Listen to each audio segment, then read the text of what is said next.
National Park sa Alameda City, Pangasinan sa darating na May 1. Itong triathlon event kung saan pagkatapos lumangoy, pag-uunahan din ang grupo sa isang parang race at kayak race. Ang pamunuan ng Gali Langoy, suspusan na ang paghahanda. Meron tayong tayo para makita.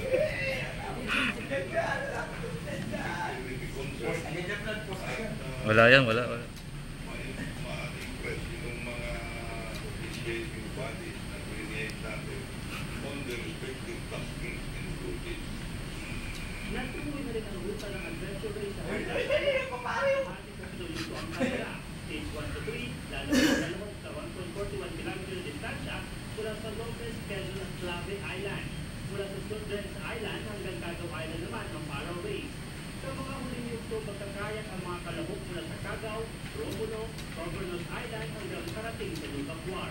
So part of the Pistay Daya ng buong probinsya, all towns and cities who have beaches can come up with their program para sa ganon, ma-enjoy naman ng summer ng mga bisita natin.